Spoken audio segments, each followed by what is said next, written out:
I slammed the car door shut, my heels clicking against the pavement as I marched toward our suburban home.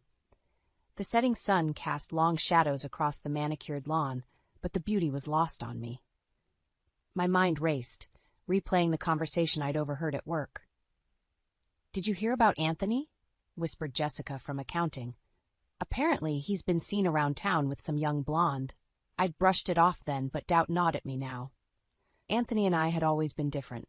Me, the career-driven powerhouse. Him, the supportive homebody. It worked for us, or so I thought. As I reached for my keys, the front door swung open. There stood Anthony, his salt and pepper hair tousled, wearing that goofy, kiss-the-cook apron I'd bought him years ago. "Kate, you're home early," he said, surprise evident in his voice. I was just about to start dinner. I pushed past him, tossing my briefcase onto the entryway table. "We need to talk, Anthony." He followed me into the kitchen, concern etching his features. "What's wrong, honey? Rough day at work?" I spun to face him, my eyes narrowing. "Where were you last Tuesday evening?" Anthony's brow furrowed. "Tuesday, I was at the gym, I think. Why?" "The gym," I repeated, my voice flat. "Funny, because Jessica from accounting saw you at Rosario's, with a blonde." His face paled, and for a moment I saw guilt flash in his eyes before he composed himself. "Kate, it's not what you think. That was Beth from my book club. We grabbed a quick bite after the meeting ran late." I wanted to believe him. God, how I wanted to, but something didn't sit right. "Book club? Since when are you in a book club?" Anthony sighed, running a hand through his hair. "I joined a few months ago. I thought it might give us something to talk about besides your work." The words stung, but I pushed the hurt aside. "And you didn't think to mention this?" "Honestly, I didn't think you'd care," he said softly.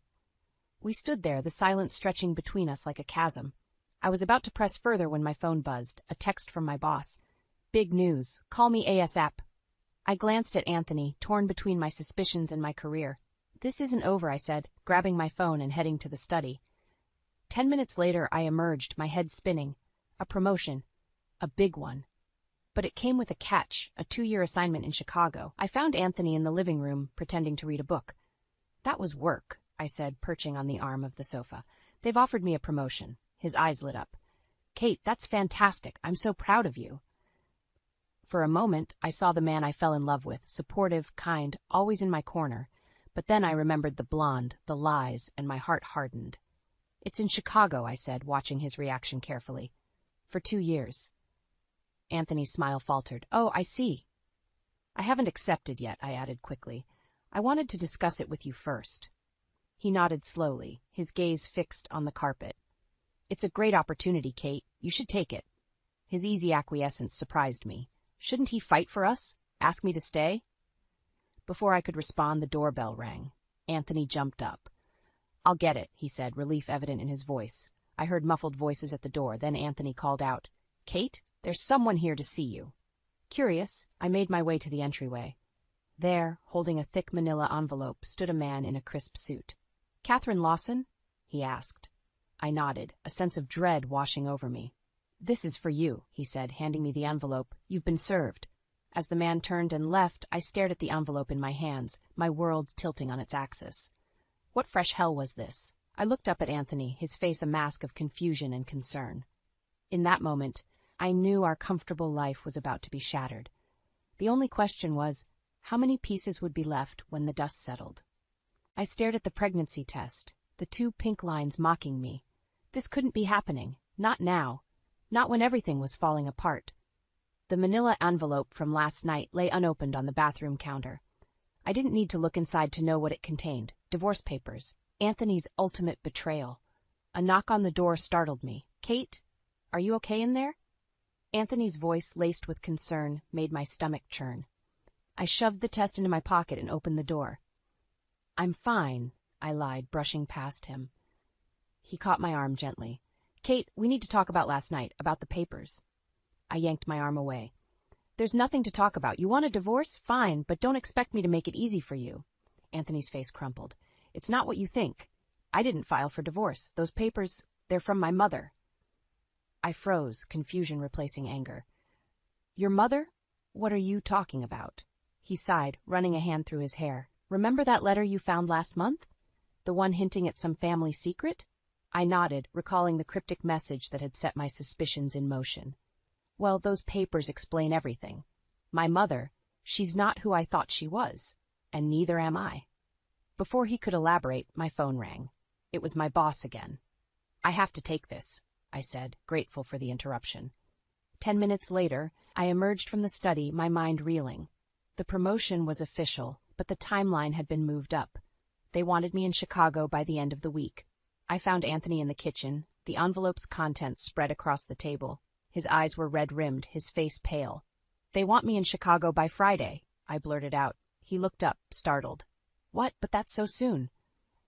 "I know, but this opportunity, Anthony, it could change everything for us." He laughed bitterly. "Us? Kate, did you even look at these papers? My whole life is a lie. I don't even know who I am anymore." I felt a pang of guilt, but pushed it aside. "We can figure this out, together. Maybe this move is exactly what we need, a fresh start." Anthony shook his head.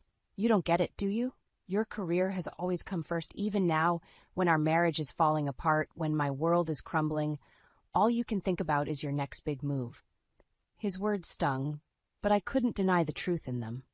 "That's not fair. I've worked hard to get where I am.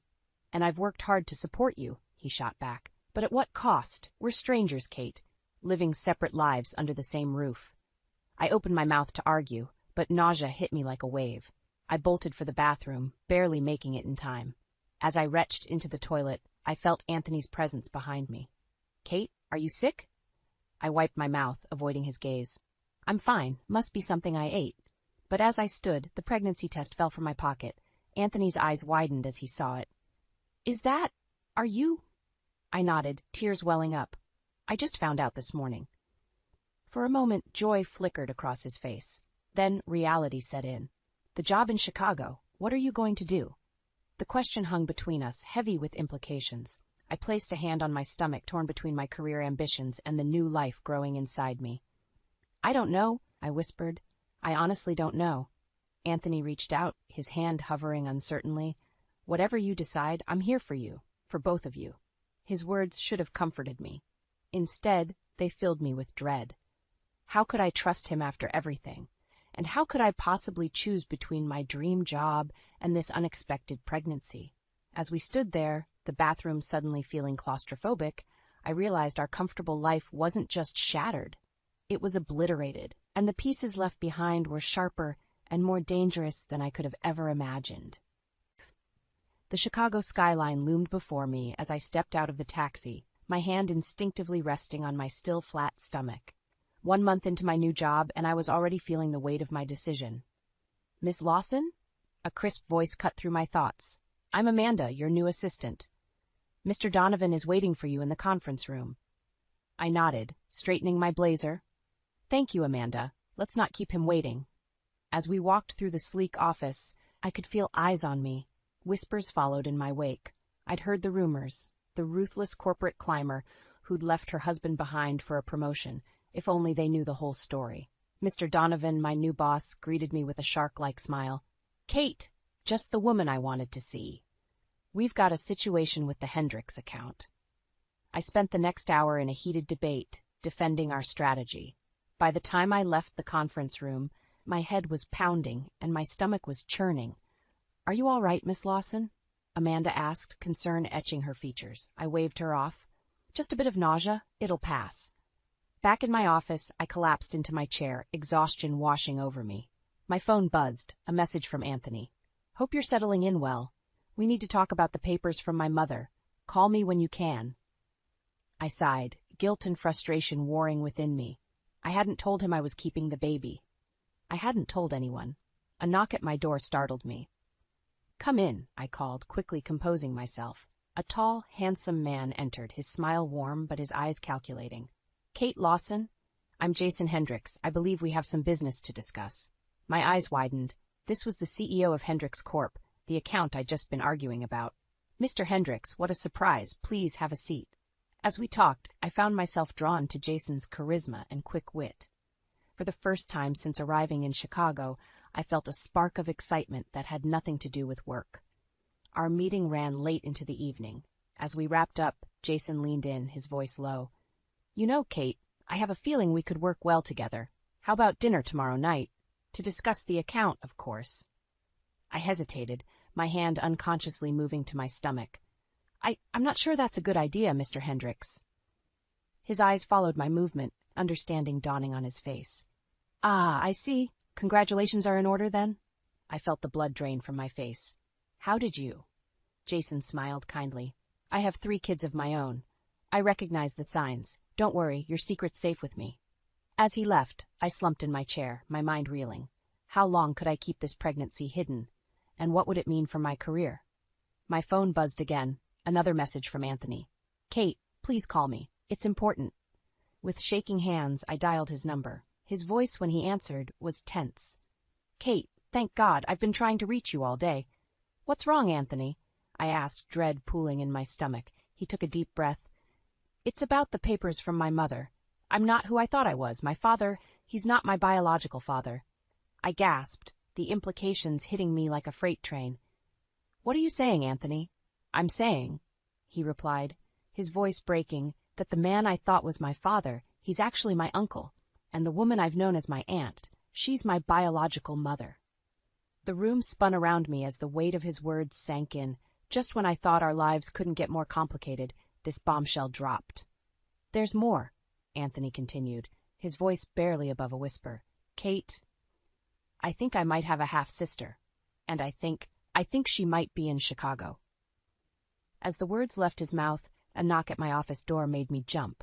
I looked up to see Amanda, her face pale. Ms. Lawson, there's someone here to see you. She says she's Anthony's sister. I stared at the woman sitting across from me, searching for any resemblance to Anthony. She introduced herself as Melissa, and the family resemblance was undeniable. The same warm brown eyes, the dimple in her left cheek when she smiled nervously. I'm sorry to barge in like this, Melissa said, fidgeting with her purse strap. I only found out about Anthony a few weeks ago. When I learned his wife was working here in Chicago, I couldn't resist the chance to meet you. My head spun. How did you find me? She looked sheepish. I may have done some light stalking on social media. I hope you don't mind. I forced a smile, my hand unconsciously moving to my stomach. It's a lot to take in. Melissa nodded, her eyes following my movement. Her gaze lingered on my midsection, and I saw a flicker of understanding cross her face. Before she could comment, my phone buzzed insistently. Excuse me, I said, glancing at the screen. It was Jason Hendricks. Again, I need to take this. Stepping out of my office, I answered the call. Mr. Hendricks, what can I do for you? Kate, I need you at the gala tonight. Jason's voice was urgent. The board members will all be there, and I want to introduce you as the brains behind our new strategy. I hesitated, glancing back at my office where Melissa waited. I'm not sure I can make it on such short notice. Kate, Jason's tone softened, this could make or break your career here. I need you by my side tonight. The weight of his words settled on me. This was the opportunity I'd been waiting for, the chance to solidify my position in the company. But as I ended the call, agreeing to attend, guilt gnawed at me. Returning to my office, I found Melissa examining a photo on my desk. Anthony and me on our wedding day. He looks so happy, she murmured, then turned to me with a sad smile. I'm sorry, I shouldn't pry. This must be overwhelming for you. I nodded, sinking into my chair. It's been a challenging few months.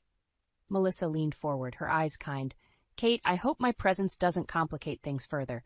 I wanted to know my brother and his family. Her words hit me like a punch to the gut. Family. The baby I was carrying, Anthony's child, would be her niece or nephew. A secret I was still keeping from everyone, including Anthony. I appreciate that, Melissa, I said, my voice strained. But I'm afraid I have a work engagement tonight. Perhaps we could continue this conversation another time? As I ushered her out, promising to be in touch, my phone buzzed again. A text from Anthony. Haven't heard from you. Everything okay? Miss you. I stared at the message, guilt and longing warring within me. When was the last time we'd really talked? The distance between us seemed to grow with each passing day. Hours later, I stood before the mirror in my hotel room, smoothing down my gown. The fabric clung to my body, and I realized with a start that a small bump was beginning to show. Panic rose in my throat. How long could I keep this secret? As I entered the gala, Jason immediately appeared at my side, his hand on the small of my back, guiding me towards a group of stern-looking men in expensive suits. "Gentlemen," Jason announced, his voice proud, "I'd like you to meet Kate Lawson, the woman who's going to revolutionize our approach to the Hendricks account." I plastered on my most confident smile, pushing thoughts of Anthony, Melissa, and the baby to the back of my mind. This was my moment, the culmination of years of hard work and sacrifice. But as I shook hands and made small talk, I couldn't shake the feeling that something was slipping away. Something far more precious than any career advancement. My phone vibrated in my clutch. Another message from Anthony. "Kate, we really need to talk. It's important. Please call me." In that moment, surrounded by the glittering elite of Chicago's business world, I realized I was standing at a crossroads. The path I chose tonight would change everything. My career, my marriage, my future. The question was, which path would I take? The taxi pulled up to our house, and I felt a wave of nausea that had nothing to do with my pregnancy. After weeks of dodging Anthony's calls and ignoring my doctor's warnings about stress, I was finally home, but it didn't feel like home anymore. I paid the driver and dragged my suitcase up the familiar path. The garden Anthony had lovingly tended was overgrown, weeds choking out the flowers we'd planted together. A bad omen if I ever saw one. My key turned in the lock, and I stepped into the silent house. "Anthony?" I called out, my voice echoing in the emptiness. No response. I made my way upstairs, my hand unconsciously resting on my now visible baby bump. The bedroom door was ajar, and I pushed it open, freezing at the sight before me. The room was a mess, clothes strewn about, drawers left open. And there, on Anthony's nightstand, was a framed photo I'd never seen before. A blonde woman, laughing as she embraced my husband. My legs gave out, and I sank onto the bed, clutching the photo. This couldn't be happening, not after everything we'd been through. The sound of a car pulling up jolted me back to reality. Voices drifted up from outside Anthony's, and a woman's laughter I didn't recognize. I crept to the window, peering out from behind the curtain. There he was, helping a stunning blonde out of his car. They were laden with grocery bags, laughing and talking like a couple. My world tilted on its axis. I stumbled back, knocking over a lamp. The crash echoed through the house. "Hello?" Anthony's voice called from downstairs. "Is someone there?" Footsteps on the stairs. I couldn't move, couldn't breathe. The bedroom door swung open, and there he stood. Anthony's eyes widened in shock. "Kate, what are you doing here?" Before I could answer, the blonde appeared behind him. "Anthony, who is it?" "Oh." She stopped short, her eyes darting between us. "Bethany," Anthony said, his voice strained. "This is Kate, my wife." The silence that followed was deafening. Bethany's face drained of color. "Wife? You're married?" I found my voice, cold and sharp as ice. "Yes, he is, though apparently that means little to him these days." Anthony stepped forward, his hands raised placatingly. "Kate, it's not what you think. I can explain." "Explain?" I spat, fury rising in me. "Explain how you're living with another woman while I've been working my ass off in Chicago? Explain how you've been ignoring my calls, making me worry sick?" Bethany backed away, her eyes wide with horror. "I had no idea. He told me he was divorced. I'm so sorry. Get out," I hissed, my gaze never leaving Anthony's face. "Both of you. Get out of my house." Anthony's face crumpled. "Kate, please, let me explain. There's so much you don't know." "Like what?" I shouted, tears streaming down my face. "Like how you've been lying to me? To her? What else don't I know, Anthony?" In my rage, I forgot myself. My hand, which had been protectively covering my stomach, fell away. Anthony's eyes dropped to my midsection, and I saw the exact moment realization dawned on him. "Kate," he whispered, all color draining from his face. Are you pregnant?" The room spun around me. This wasn't how it was supposed to happen. This wasn't how he was supposed to find out. Bethany gasped, her hand flying to her mouth. "Oh my God," she murmured, backing out of the room. I stood there, trembling, as the full weight of the situation crashed down on me. My marriage was in shambles, my husband was a liar, and I was carrying a child into this mess. Anthony took a step towards me, his hand outstretched. "Kate, don't," I said, my voice break. "Just don't." I pushed past him, nearly running down the stairs and out of the house. The fresh air hit me like a slap, and I gulped it down, trying to clear my head. As I stood on the lawn, my world crumbling around me, I realized I had a choice to make. I could stay and fight for a marriage that might already be beyond saving, or I could walk away and forge a new path for myself and my unborn child. The decision loomed before me, as daunting as it was inevitable. Whatever I chose, there would be no going back. I stood in the kitchen, my hands gripping the counter so tightly my knuckles turned white. Anthony paced behind me, his footsteps echoing in the tense silence. "Kate, please," he pleaded. "Just let me explain."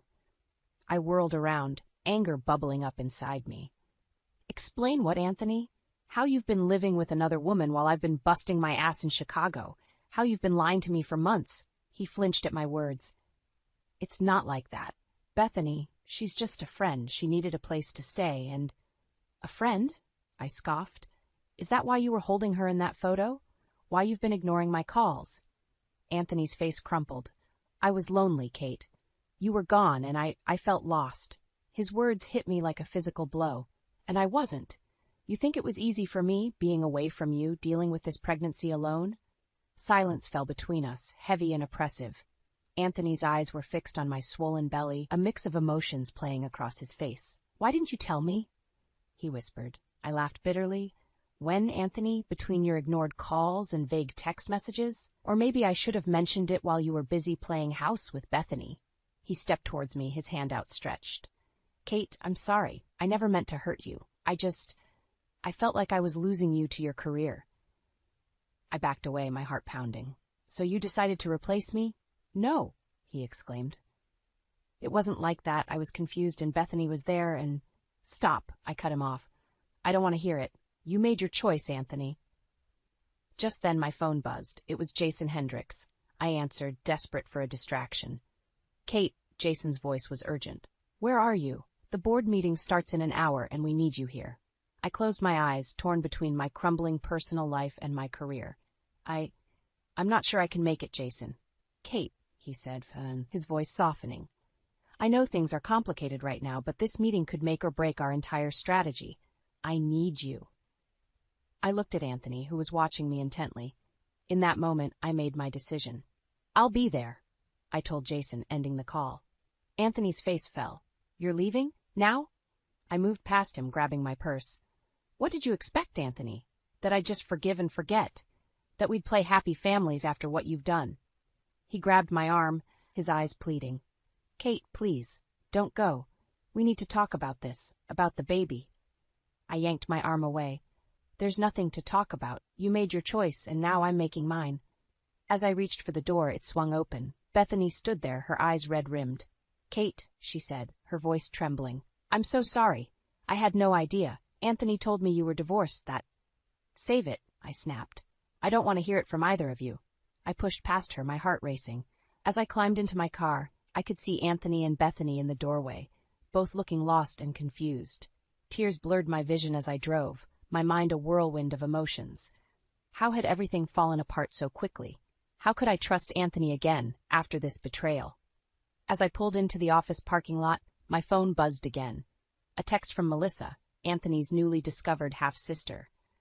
"Kate, we need to talk. It's about Anthony and Bethany. There's something you need to know." My hand shook as I read the message. What more could there possibly be? How many more secrets and lies could I uncover? I sat in my car, one hand on my belly, the other clutching my phone. In a matter of hours, my entire world had been turned upside down. My marriage was in shambles, my career hanging by a thread, and now this cryptic message from Melissa.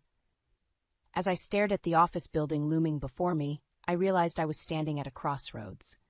Whatever decision I made next would change the course of my life forever. The question was, did I have the strength to face what lay ahead? I sat across from Melissa in a quiet cafe, my hands wrapped around a cup of herbal tea. The aroma did little to calm my churning stomach. "Kate, I'm so sorry about everything," Melissa began, her eyes filled with genuine concern. "I had no idea things would unravel like this when I reached out to you." I nodded, too exhausted to speak. The past few days had been a whirlwind of emotions and revelations. Melissa leaned forward, her voice low. "There's something you need to know about Bethany. She's not just some random woman Anthony met. She's the daughter of Robert Hendricks." The name hit me like a thunderbolt. Robert Hendricks, Anthony's boss and the CEO of the company he worked for. The same company that was now my biggest client in Chicago. "What?" I whispered, my mind reeling. How do you know this?" Melissa sighed. "I did some digging after I met you. I wanted to understand my newfound family better. It turns out Bethany has been working for her father's company, trying to prove herself. She was assigned to work closely with Anthony on a project." The pieces started falling into place. The late-night calls Anthony claimed were work-related, the sudden business trips, the growing distance between us. It all made sense now. "Does Anthony know?" I asked, my voice barely audible. Melissa shook her head. "I don't think so. From what I've gathered, Bethany kept her connection to Robert Hendricks a secret. She wanted to succeed on her own merits." I laughed bitterly, and instead she ended up in bed with a married man. As the weight of this new information settled on me, my phone buzzed. It was Jason Hendricks, Robert's son and my direct contact at the company. "Kate, we need you in the office. Now. There's been a development with the merger, and we need your expertise." I ended the call, my mind racing. I had a choice to make: confront Anthony and Bethany with this new information, or focus on my career and the crucial merger that hung in the balance. Melissa reached across the table, squeezing my hand. "Kate, what are you going to do?" I stood up, a plan forming in my mind. "I'm going to take control of this situation. All of it." An hour later, I walked into the Hendricks Corporation building, my head held high. As I entered the conference room, I saw Jason, Robert, and to my surprise, Bethany and Anthony. The tension in the room was palpable.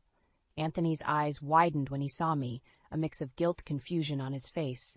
Bethany looked pale, her gaze darting between me and her father.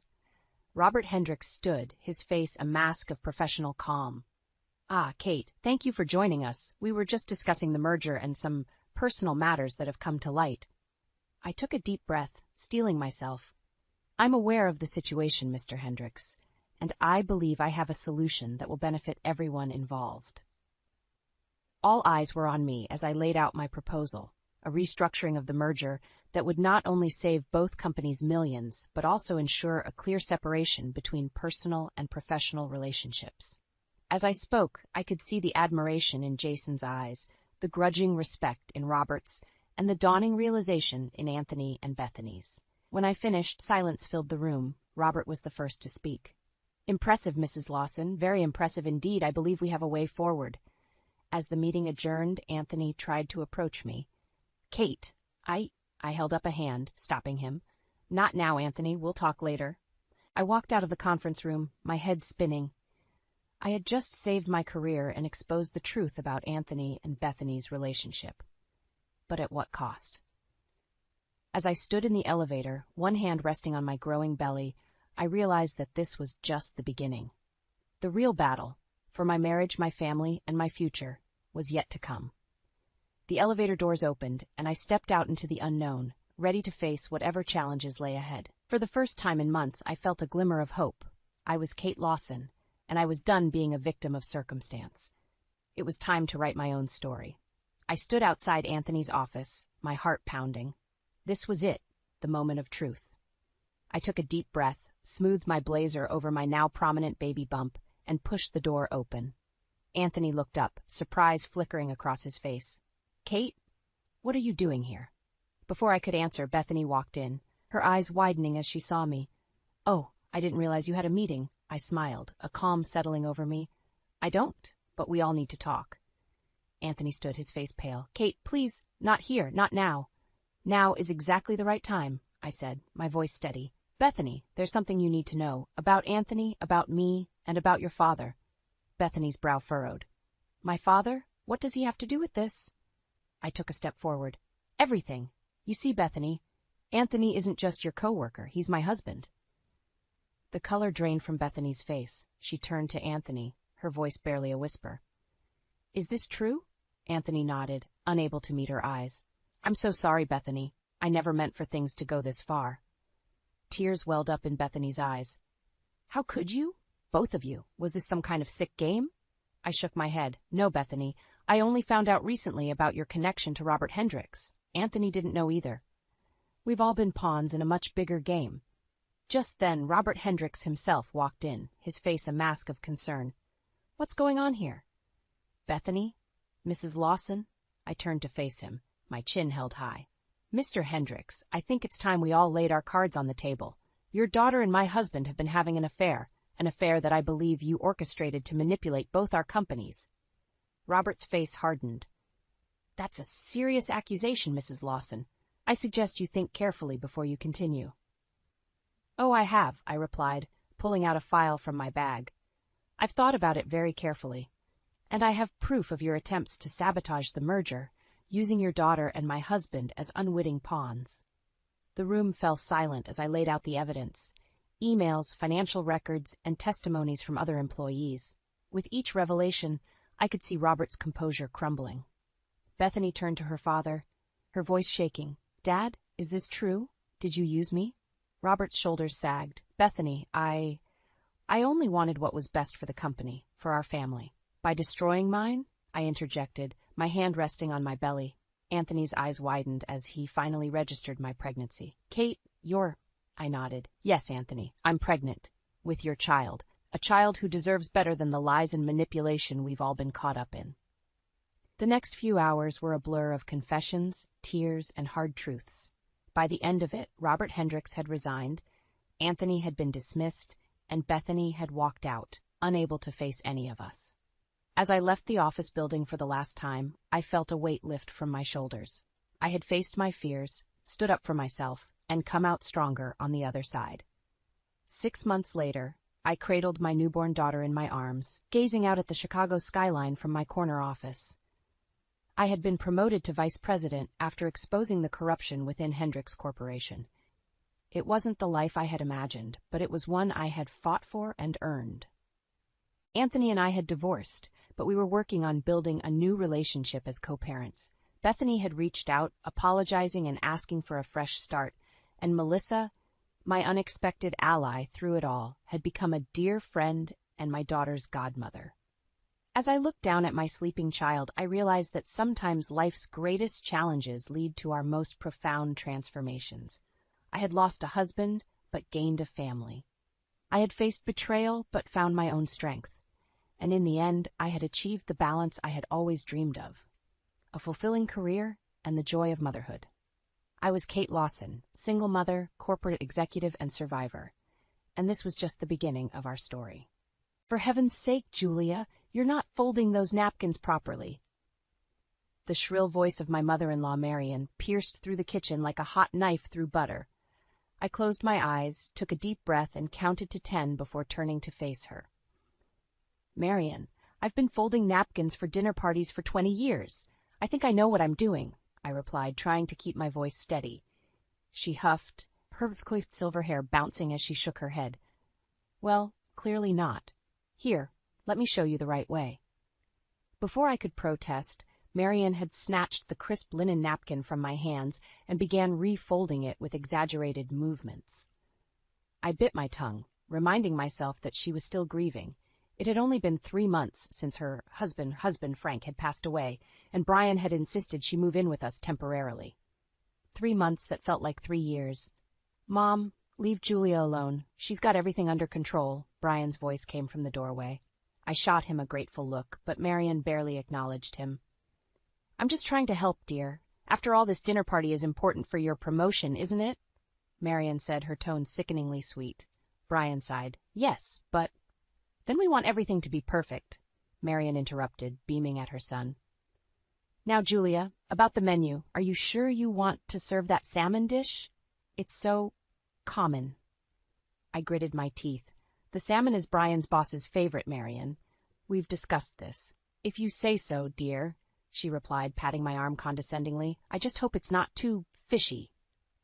As Marian bustled out of the kitchen, I turned to Brian, my eyes pleading. He crossed the room and wrapped his arms around me. "I'm sorry, honey, I know she can be a bit much," he murmured into my hair. I pulled away, looking up at him. "A bit much?" "Brian, she's driving me crazy. How long is temporary going to last?" Before he could answer, our daughter Ivy burst into the kitchen, her pigtails flying. "Mommy, Grandma says I can wear my new party dress tonight." I frowned. "Ivy, sweetie, We talked about this. That dress is for special occasions, not dinner at home. Ivy's face fell, but Grandma said, I don't care what Grandma said, I snapped, immediately regretting my harsh tone as Ivy's eyes welled up with tears. Brian knelt down beside her. Hey, Pumpkin, why don't you go put on that pretty blue dress we bought last week? You look like a princess in that one. Ivy nodded glumly and trudged out of the kitchen. I sank into a chair, feeling defeated. I'm sorry, Brian. I didn't mean to snap at her. He squeezed my shoulder. It's okay. We're all under a lot of stress right now. Just then, Marion's voice rang out from the living room. Julia, did you move my antique vase? I can't find it anywhere. I closed my eyes, counting to 10 again. I'd better go deal with that, I muttered, standing up. As I walked into the living room, I froze. Marion was standing there, holding the shattered remains of her precious vase. Her eyes were blazing with fury. What have you done? She hissed. I didn't touch it, Marion. I swear, I stammered, my heart racing. She advanced on me, pieces of porcelain crunching under her feet. Don't lie to me. You've always been jealous of my things. You probably did this on purpose. Mom, that's enough. Brian's voice boomed from behind me. Julia would never do something like that. Marion's face crumpled, and she burst into tears. Oh, Brian, your father gave me that vase on our 25th anniversary. It's all I have left of him. As Brian rushed to comfort his mother, I stood there, shell-shocked. How had a simple dinner party preparation turned into this nightmare?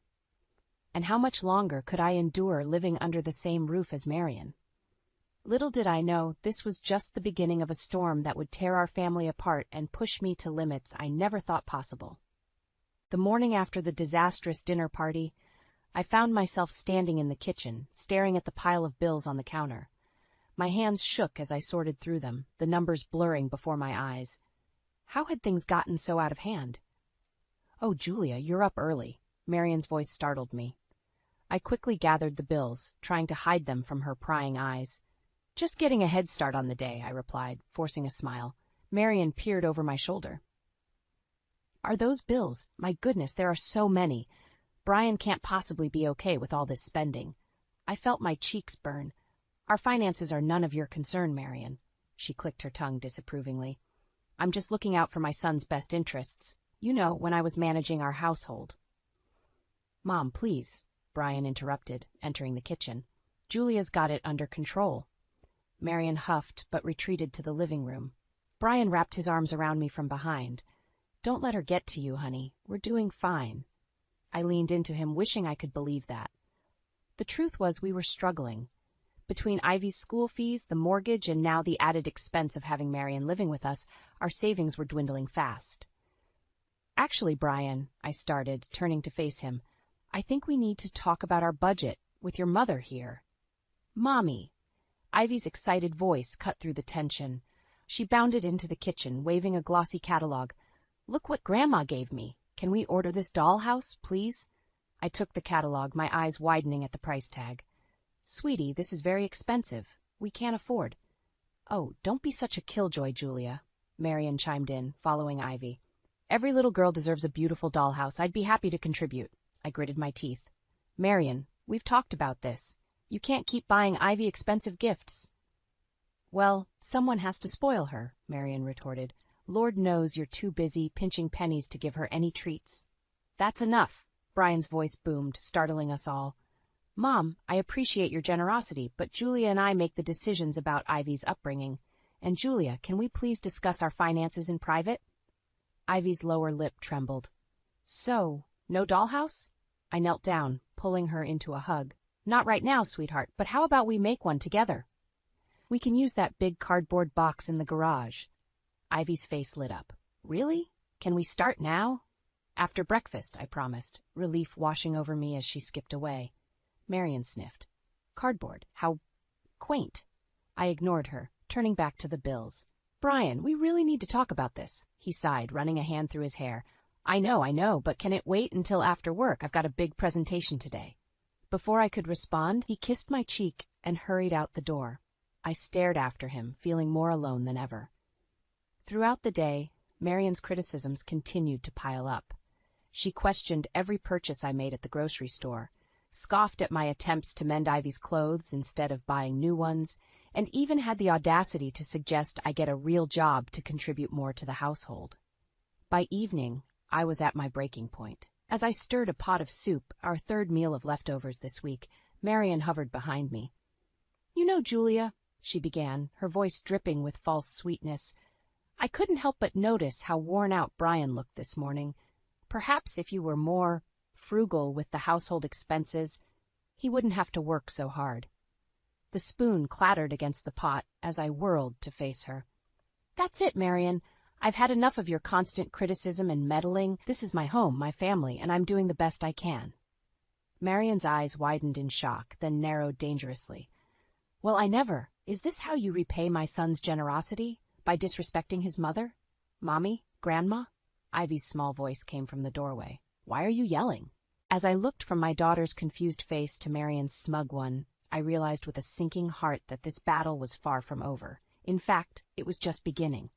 I woke up with a knot in my stomach, dreading another day of Marian's constant criticism. As I padded downstairs in my worn bathrobe, I heard her voice floating from the kitchen. "Honestly, Brian, I don't know how you can stand it. Your wife lounging around in that ratty old thing. In my day, we made an effort to look presentable, even at home." I froze on the stairs, my cheeks burning with humiliation. Brian's response was too quiet to hear, but Marian's shrill laugh cut through the air like a knife. Taking a deep breath, I squared my shoulders and marched into the kitchen. "Good morning," I said, forcing a smile. Marian's eyes raked over me, her lips pursed in disapproval. "Oh, Julia, I was just telling Brian how a little effort goes a long way in keeping the spark alive in a marriage." I bit my tongue, pouring myself a cup of coffee. Brian cleared his throat awkwardly. "Mom, please. Julia works hard taking care of our home and Ivy." "Of course, dear," Marian patted his hand. "I'm sure she does her best." The backhanded compliment stung, but I refused to let her see how much she was getting to me. Instead, I focused on making Ivy's lunch for school. As I spread peanut butter on whole wheat bread, Marian peered over my shoulder.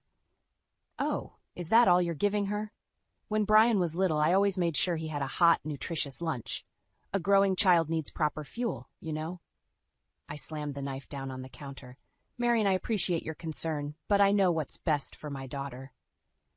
"Well, excuse me for caring about my granddaughter's well-being," Marian sniffed. "I suppose in this modern age, convenience trumps nutrition."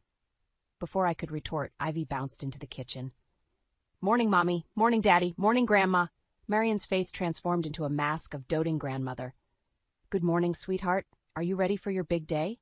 I frowned. "Big day?" Ivy's eyes widened.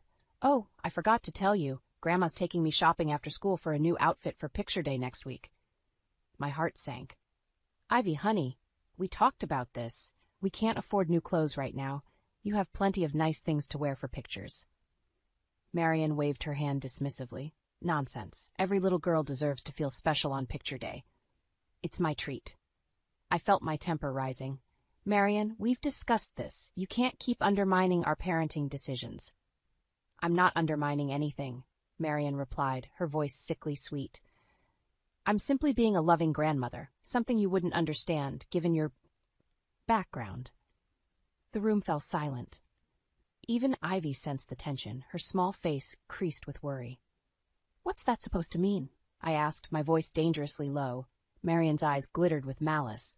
"Well, dear, it's no secret that you didn't have the most stable upbringing. I'm just trying to give Ivy the advantages you never had." I felt like I'd been slapped. How dare she bring up my past? Before I could respond, Brian stepped between us. "That's enough, Mom. You've crossed a line." Marian's face crumpled into a look of hurt innocence. "I'm only trying to help. If you'd rather I not be involved in Ivy's life at all—" "No, Grandma," Ivy cried, throwing her arms around Marian's waist. "I want you to take me shopping." I stood there, feeling utterly defeated. Brian shot me an apologetic look, but I turned away, unable to bear his pity. "Fine," I said, my voice hollow. "Take her shopping. But this discussion isn't over, Marian." As I walked out of the kitchen, I heard Marian's triumphant whisper to Ivy. "Don't worry, darling. Grandma will make sure you have the prettiest dress in the whole school." I clenched my fists, a newfound determination rising within me. This woman had invaded my home, criticized my parenting, and was now trying to buy my daughter's affection. Something had to give, and soon. Little did I know, the worst was yet to come. I stood in the doorway of Ivy's room, my jaw clenched as I surveyed the chaos before me. Scattered across the floor were piles of new clothes, shoes, and toys, all with price tags still attached. In the center of it all sat Ivy, happily playing with a brand-new tablet. "Ivy, honey," I said, trying to keep my voice calm, "where did all this come from?" She looked up at me, her eyes shining. "Grandma took me shopping again. Isn't it great, Mommy?" My stomach churned. This was far beyond a simple picture day outfit. I picked up a designer dress, the price tag making me wince. "Sweetie, this is too much. We can't keep all of this." Ivy's face fell.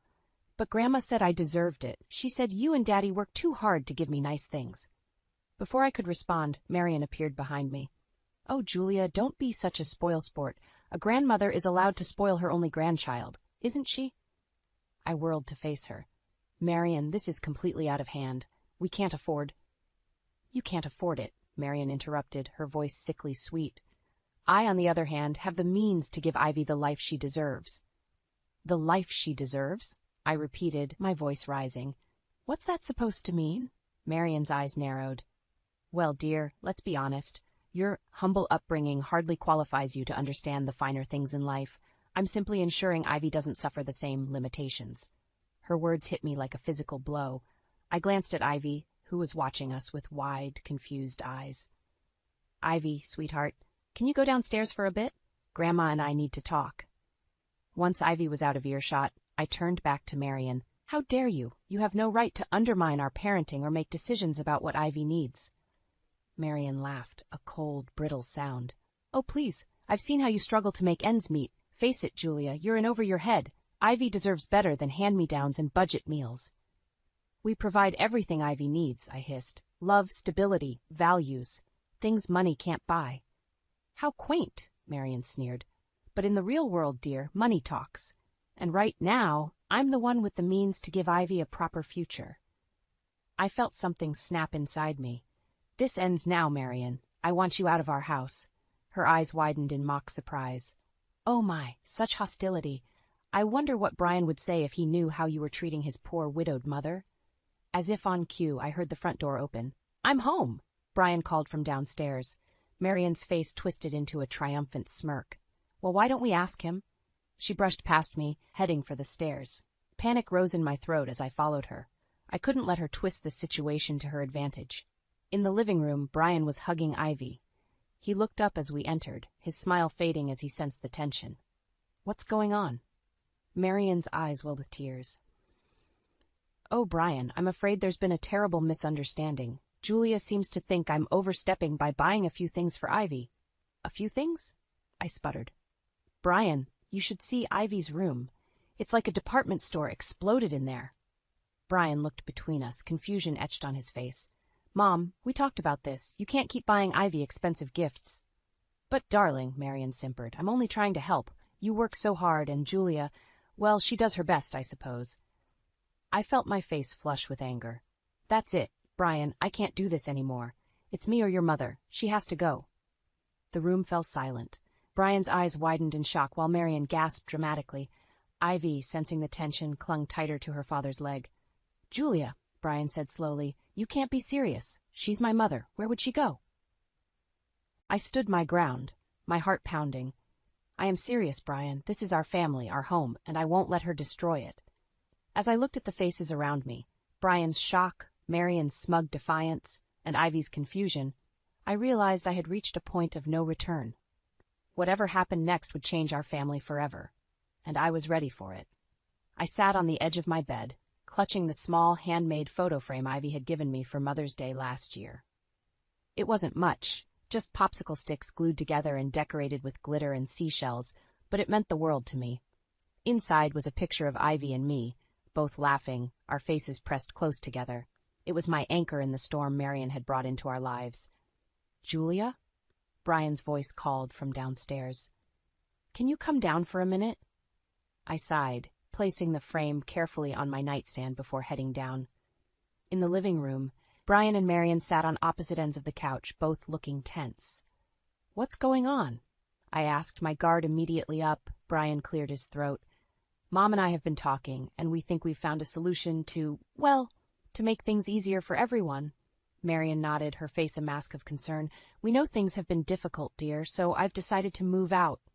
For a moment, relief washed over me. Then I saw the glint in Marion's eyes, and my stomach dropped. That's good, I said cautiously. Where will you go? Brian shifted uncomfortably. Well, that's the thing. Mom's found a nice little apartment nearby, but it's a bit more than she can afford on her own, so... So, you're going to help her pay for it, I finished, my voice flat. Marion reached out, patting my hand. Now, Julia, I know money's tight, but Brian assures me you can manage. After all, with me out of the house, you'll save on groceries and utilities. I pulled my hand away, fighting the urge to scream. Brian, can I talk to you in private? In the kitchen. I rounded on him. Are you serious? We can barely afford our own bills, and now you want to pay for your mother's apartment? Brian ran a hand through his hair. I know it's not ideal, but what choice do we have?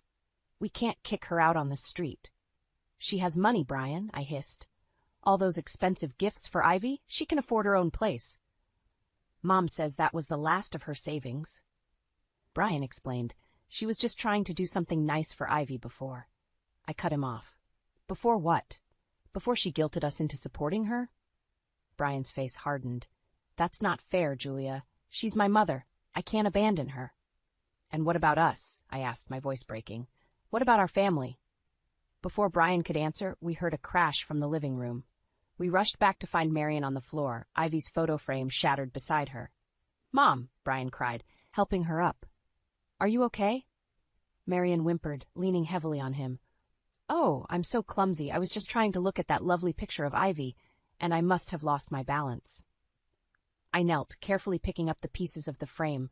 My heart sank as I realized it was beyond repair. I'm so sorry, dear, Marion simpered. I know how much that meant to you, but really, it was just a childish craft. Perhaps now you can get a proper frame for that beautiful photo. I looked up, meeting Marion's eyes. In that moment I saw the truth, the calculated malice behind her innocent act. She hadn't fallen. She'd destroyed my precious gift on purpose. Julia? Brian's voice was concerned. Are you all right?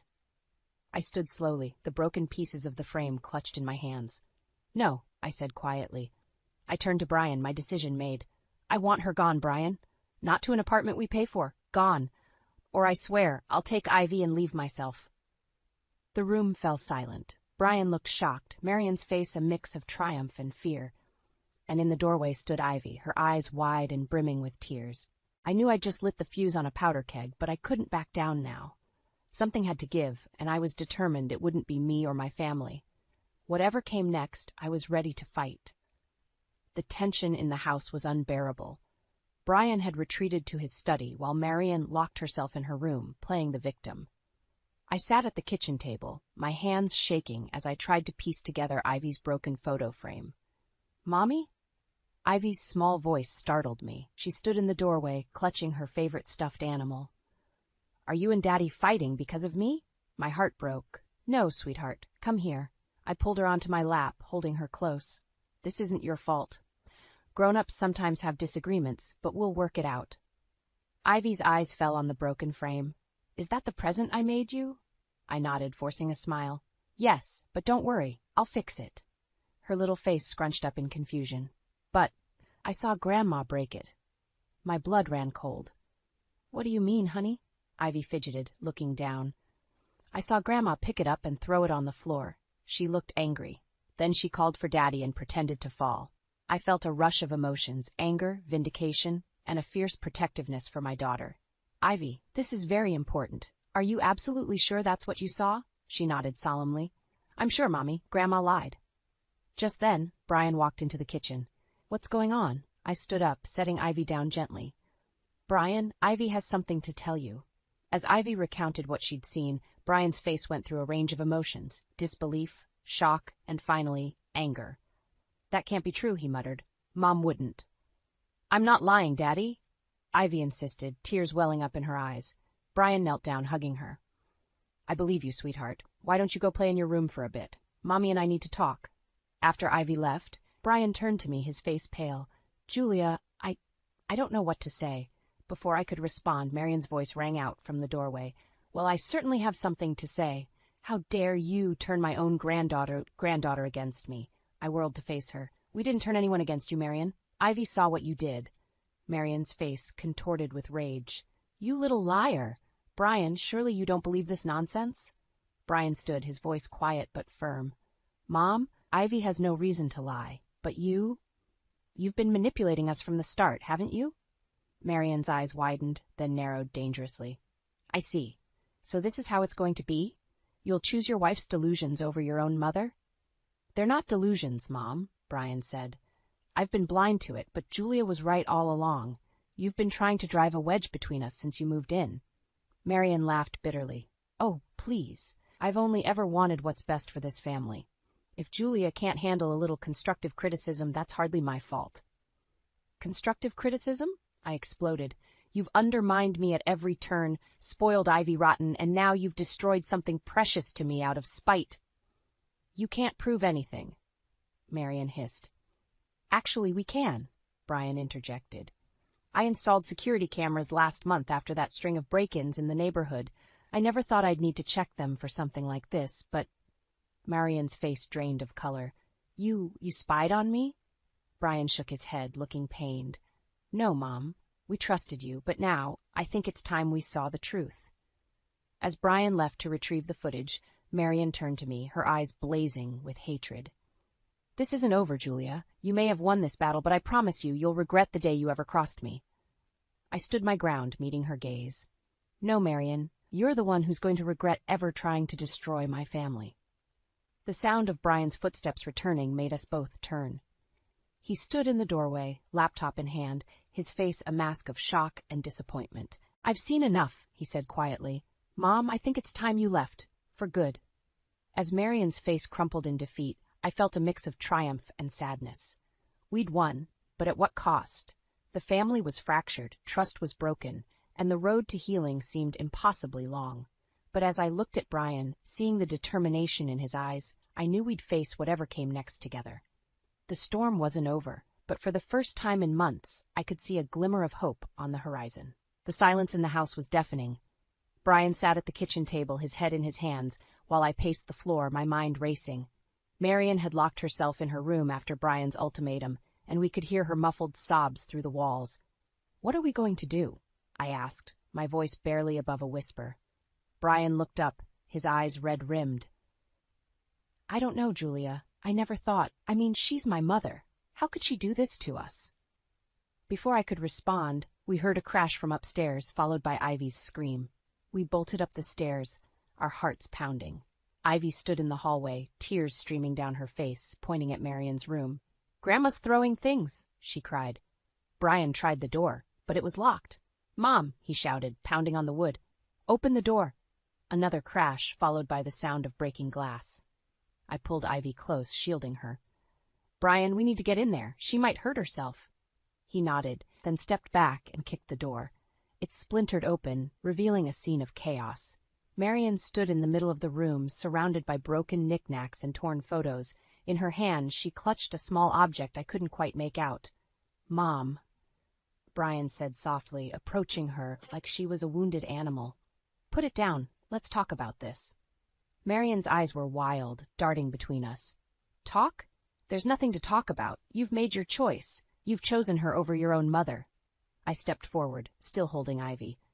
Marion, please. This isn't about choosing sides. We just want what's best for everyone. She laughed, a harsh, bitter sound. What's best? You want to throw me out on the street after everything I've done for this family. Everything you've done, I couldn't hold back anymore. You've done nothing but criticize and undermine me since the day you moved in. You've tried to turn my own daughter against me. Marion's face contorted with rage. You ungrateful little. She raised her hand, and I finally saw what she was holding. A small, ornate letter opener that had belonged to her late husband. Brian lunged forward, grabbing her wrist. Mom, stop! This isn't you! As they struggled, I pushed Ivy behind me, my heart racing. Suddenly, Marion wrenched free, the letter opener slicing through the air. I felt a sharp sting on my cheek, and warm blood trickled down my face. The room fell silent. Marion stared at the blood on the letter opener, her face a mask of shock. Brian looked between us, horror etched on his features, and behind me, Ivy began to sob. "Oh, God," Marion whispered, the letter opener clattering to the floor. "What have I done?" Brian moved quickly, grabbing a towel and pressing it to my cheek. "Julia, are you okay? We need to get you to a hospital." I nodded, still in shock. As Brian guided me out of the room, I heard Marion's broken voice behind us. "Brian, I'm sorry, I didn't mean." He turned, his voice cold. "Save it, Mom. We're done here. When we get back, I want you gone. Do you understand?" Gone. As we made our way downstairs, Ivy clinging to my side, I felt a mix of emotions washing over me. Relief that the confrontation was over, fear for what the future held, and a deep, aching sadness for the family that had been torn apart. In the car on the way to the hospital, Brian reached over and squeezed my hand. "I'm so sorry, Julia, for everything. I should have seen it sooner. I should have protected you and Ivy." I squeezed back, wincing at the pain in my cheek. "We'll get through this, Brian. Together." As we drove into the night, I knew that while one chapter of our lives was ending, another was just beginning. The road ahead would be difficult, but for the first time in months, I felt hope blooming in my chest. Whatever came next, we would face it as a family, stronger and more united than ever before. 6 months had passed since that fateful night. The small scar on my cheek had faded, but the emotional wounds were still healing. As I stood in our freshly painted living room, I couldn't help but marvel at how much had changed. The doorbell rang, startling me from my reverie. Brian appeared from the kitchen, squeezing my hand reassuringly before opening the door.